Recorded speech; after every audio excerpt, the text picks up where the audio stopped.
You want to learn about the top 10 decks of the week? We're going to do things a little differently this week, honestly. Usually, we go purely on stats. But we're in a crazy week right now where Sanctum, as fun as it is a pretty big grind, so tons of people are playing Sanctum. And in Ranked, we have very few actual games. In fact, post-Infinite, as of recording, there's like 40,000 games available, which is a very small sample size. As a result, this week we're going to do things slightly differently.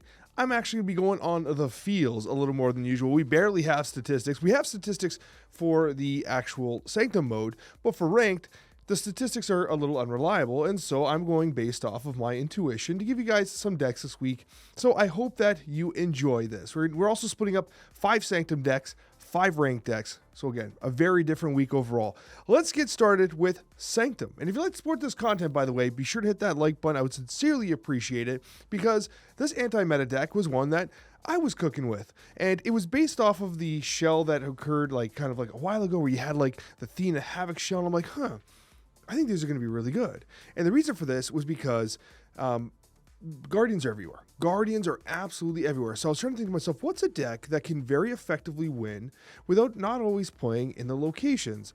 In fact, what's a deck that would win without playing into the Sanctum locations for the first 3 turns? Let them waste their Rocket, let them waste their Star-Lord, and you can kind of influence the board state and kind of like lose the early battles and win the war. This deck was remarkable. We went on an absolute tear with it live on Twitch TV, and it was great. I actually, instead of Red Guardian, was running Super Scroll for a bit, which was a lot of fun. But honestly, the nice thing about this deck is that Athena creates very consistent power, Havoc creates very consistent power, and eventually it comes back to the location, and these cards are often huge. Age of Venom is a 2/5, which helps you win very early on. Then you have the Adam Warlock, which allows you to basically win a location alongside the Shield, which is from Sam Wilson, very frequently. Kitty Pryde allows you to kind of play and attack different spots while also generating power for Athena. Honestly, the deck absolutely slapped. And then when it came right down to it, really right down to it, and you needed to win that last turn, and it was like, oh, we're going for it here. They're going to play Gamora. What am I going to play? Sage carried. Mr. Fantastic often got hit by Bast, became a 3/3 that gave 3 to the other locations, 9 power overall. And again, you're often contesting in very interesting ways. And Mr. Fantastic could even be played off the location to give 3 power and dodge a Drax or whatever, right? So I do think that there's a lot of very interesting ways you can approach with this deck. Red Guardian is great in it because it provides a lot of tech. It might take some getting used to if you have not played a deck like this. So you generally don't play Havoc until turn 4, or else you just like destroy your chance to play. Turn 4 is ideal for Havoc, because essentially you'll always have enough energy for Red Guardian and Kitty Pryde, or Mr. Fantastic or Sage and Kitty Pryde. Like, it's basically you want 4 energy to work with, because that Kitty Pryde's an activator for Athena, right? So anyways, really like this deck. I thought it was very successful in Sanctum. Because this was like kind of one that I was playing and hadn't publicized much yet, we don't have a lot of stats on it, and so I don't have a percentage for this one. We do have a percentage for this one, though, and I want to include a budget-friendly option, one that I think was kind of cooking. Shauna is a Series 3 card, and this actually has Namor as well. Namor is interesting because you might want to be in a position where you're like, you know what, I don't have a card in that location, and I need to outpace a Drax, or I need to outpace something, and Namor can get you a very steady, 5-6 points, like single-handedly, and then realistically afterwards you play on top of him because he does a 4/6 anyways, and you're probably just fine. Odin is great too if you're budget friendly, because if you play someone like a Groot and then you Odin on top of the Groot, not only you're adding Odin's power, but you're going to reproc the Groot, you're going to reproc the Star-Lord or the Rocket or Gamora if it goes that late. It's a great deck. So if you're someone who has somewhat of a limited collection, this is going to do you a lot of favors, especially with something like Doctor Strange, where you can take a Gamora and you could pull it to a location where you need more power to close out the game. And for some reason, people are not playing Shang-Chi in this mode. Shang-Chi's very good. Shang-Chi will win games. And I know that it's like a race for power, but like Shang-Chi, especially if you give up initiative, which is different in this mode, by the way, it's based off of whoever has the most points, can be a definite game closer. And Lizard's fantastic too, because it's a 2/6. And like, these games are a little like shorter to some degree. And so there's a good chance that you just, they don't fill their location and you just score those points relatively early on, right? And you want those points early, and Lizard helps you close out the game a little faster. Some of the more aggressive decks are doing very well in Sanctum. So this one was running a 60% win rate, which is crazy. Not the biggest sample size, but honestly, hey, Namor's cooking. That's a budget-friendly deck.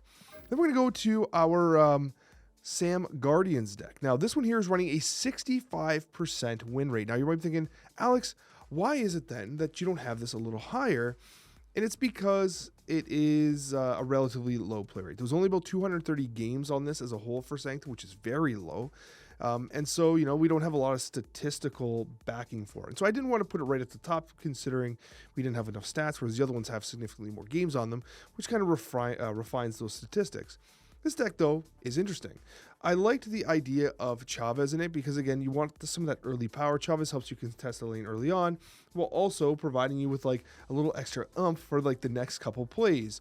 It's pretty neat. I do like the idea that it has the Guardians in there, which obviously are very popular right now in this mode. Rocket, Star-Lord, you have the Groot, Namora, Drax. They're all there and for good reason. Shang-Chi making this deck as well. Sam Wilson is just remarkable in it, especially since that Scream has now effectively been banned from the mode. Sam Wilson's shield is free real estate. And here's a call. I really liked Scorpion. Scorpion was fun because Scorpion is not only a pretty good play, but it allows you to contest earlier on more effectively, which I found to be particularly valuable. The only card here that I was and even in my playtesting with this deck, I wasn't necessarily that fond of, was Killmonger. But Killmonger, although it kind of helped to generate a little bit of space, killing Rocket Raccoon felt bad sometimes. So killing Chavez was fine, but Rocket Raccoon was often hitting its marks, and so you're taking significant power off the board, but you're also taking significant power off their board as well. And they often weren't anticipating Killmonger. But Vision's great, by the way, being able to move that power around each turn without having to trigger your opponent's Guardians. Chef's kiss, believe me. This is Sanctum. It's doing great. We go to, I just realized I messed up my numbers. I went 10, 9, 8, 2, 1. This was supposed to be 5, 4, 3. Guys, I'm sorry. It's a little late, but it's not even that late. I'm actually recording earlier than I usually do, but still right now it's 11 o'clock p.m. my time, but anyways, that's a whole other conversation. Usually I record at 2 a.m. So I should feel better. But anyways, Disrupt is actually doing really well right now in Sanctum. It's running a 63% win rate. And what's disruptive about this is you have the Hydration Robber, which is obviously fantastic in this mode. It can kind of stab you in the back a little bit because your opponent can snap to move Bob out of a location. However, Hydra Bob does do pretty well, especially in those early games where you're trying to get a dub, and obviously he won't trigger a Guardian if he moves into a location. And Copycat tends to be pretty awesome because everyone's playing, a lot of Guardians, so you might get a Rocket Raccoon as Copycat, and everyone's playing stuff that you want to play in a mode like this, right? So Copycat has a very disproportional benefit of just pulling good stuff. Steggy, really good. You lost Cannonball, but Steggy is very disruptive for locations and kind of winning matches. He hits randomly, so he doesn't do what Cannonball quite does, but still very disruptive. And of course, Cull Obsidian with Captain America feels like free real estate. It really does. So Lizard once again making these decks, and a little bit of Baron. And Baron's a pure tempo play because you're just getting a lot of value out of people's decks, and you want to win some locations early on. And I find that a lot of the decks that put pressure on early in Sanctum are successful, despite the fact the first one I showed you, the anti-meta Cook, is much less than that. You kind of throw the first couple rounds intentionally and then just take off with your Athena and Havoc. This is very much like a race to the finish, and so the deck does a good job of that. And talking about racing to the finish, very few do that as good as straight up Zoo, and it's running a 64% win rate with a very large sample size. People are playing Zoo, and it's damn good. I almost thought that maybe Marvel Boy was a little slow, and you do find that with Squirrel Girl and Shauna, you run out of space very quickly. There might be situations where you're holding Mockingbird and Gilgamesh, and you only have one spot on the board. Obviously, you're going to play Gilgamesh, but I'm just saying that sometimes you're damn it, I kind of wasted my Mockingbird because I ran out of space. I played too much stuff. But Shauna is a winner, right? Definitely a winner in this mode. Squirrel Girl wins things early on. And then you have, of course, the Marvel Boy, which kind of allows you to even if you start to lose space a little bit, Marvel Boy gives you that little bit of extra reach you can play with, especially with the Khazar and the Blarvel. Cull Obsidian fantastic here, and as is Gilgamesh. And honestly, the deck is just good. It's just a damn good deck. So if you're playing Sanctum right now, and it's relatively inexpensive. Yes, it has the Mockingbird, Gilgamesh, and Marvel Boy. I guess it's not that inexpensive. It also has Sam Wilson. I take it back. It's not necessarily inexpensive, but it is performing pretty damn good. So anyways, that is 5 Sanctum decks. I think there's a nice gamut of different things that you could be playing there, and I hope that helps you be successful in Sanctum. So let's move on to the ranked decks. And on that note there, I should mention if you're not subscribed, consider subscribing. I'm doing my best to give you the best content I can, and I would love your support by subscribing, just so you can stay up to date with all the Marvel Snap content that I'm producing steadily, because what can I say? I still love the game. Coming at number 5, ranked. Again, we're not using percentages for this because the sample size is simply too low. A deck that I would suggest playing would be Ajax. Ajax, this is actually running Laufey. Ajax Venom Laufey with Malekith, lots of 4 drops, so Zabu is going to make this deck here. Luke Cage is excellent. Diamondback is excellent. On a note, by the way, if you're looking for weekend mission stuff, Diamondback, here's a deck for you. And so anyways, it's really fun to play these types of toxic decks, and obviously Red Guardian's in there not just to activate toxic, but also to get rid of Luke Cages that might actually be played against you. Fun fact, I'm not seeing as much Luke Cage as I thought I would. I think that people kind of just like were ho-hum on Diamondback, despite the fact I think it's a really good card. And I am not finding many Luke Cages. We are seeing them. You are pumping them with Red Guardians. Some players are playing them on turn 6, which I think is the best approach, but often it kind of messes up their turn 6 play. But just be very aware that there are Luke Cages out there, and this has a very clear tell that, oh, they're playing a toxic deck, right? So if they have Luke Cage, they will be prepared to use it against you. But anyways, Ajax continues to be a very strong archetype. The addition of Diamondback is phenomenal, and a lot of you probably got this new this anti-venom because it was obviously the gold bundle that was recently provided, so I think a lot of people probably picked that up. So, hey, there you go. And Laufey's in here. So if you want to play Laufey that you just unlocked in the new mode, here's a chance to do so. Coming at number 4 for ranked, we have War Machine. This deck is actually performing really well. It has been for some time. It kind of fell out of the mindset of most players. Surtur had been dominating for so long, and we're not talking about Surtur this week. We obviously need to keep cooking with that and see where it ends up. But this deck is doing really well. Not only do you have the classic stuff with War Machine, you got the Ebony Maw, you got the Infinite, with honestly a lot of people will not realize that, oh, they played War Machine. I don't think Infinite comes immediately to mind. At higher MMRs, of course, but I don't think a lot of people like at mid and lower MMRs are going to account for a 20 power play on turn 6. So that is pretty awesome. And of course, you also have the Doom 2099. Now, this deck tends to play 1 card at a time. And if you don't have Doom 99 and you want to sneak out Legion plus Ebony Maw on turn 6, you can absolutely do that. But Doom 2099 into, whatever you want really is just good. It's just a good deck. Multiple ways to win the game. Jeff making a deck again. Do you guys remember Jeff, the baby land shark? I don't know if you guys forgot about him. But War Machine, I think this deck is still pretty good. Statistically, it's doing very well. And Legion is just fun to play. So if you're looking for a fun deck that does a good job, this is it. And the Doom 2099 nerf is significant enough. Like, it's definitely weaker than it was before, but it's still a great archetype and definitely worth playing. Going into number 3 here, we got Bullseye. And this is a bit of a different flavor of Bullseye. So I know that, this is obviously a deck that I love, but there is a change here, and that is the inclusion of X23. Naturally, I saw this and I said, okay, I got this new variant. I got this new effect, this Wakanda effect on, which I really like, by the way. And I was like, okay, let's try this X23 variant. And it was good. It was good. What I liked about it was that X23 acted as basically an opportunity to just get more procs for Bullseye, right? It was like a mini Proxima to some extent. And so it was really nice to use it in that manner because it's an activation for Bullseye.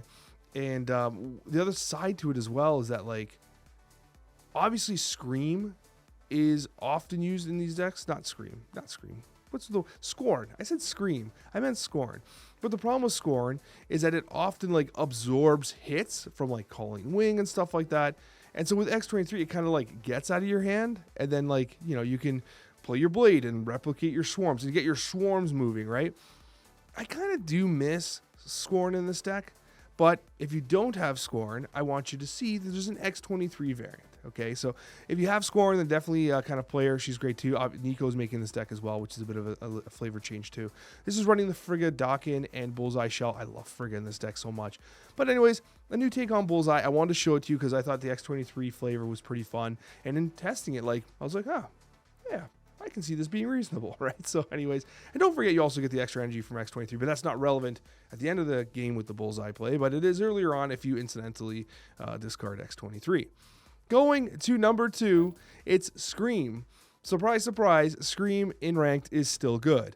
Yes, Arrow lost point, but it doesn't matter because Sam Wilson, Kraven, Iron Patriot, Scream, they're all insane. This deck has such a good early game. Now on turn 2, the worst card you can play is Kraven, and it synergizes with everything else, right? Like, it's kind of crazy how good this deck is. This was a deck that traditionally, if you did not draw Scream on 2, you felt like I lost the game, right? It was very polarizing in that sense. And now it's like, oh, I didn't draw Scream, but I have Iron Patriot.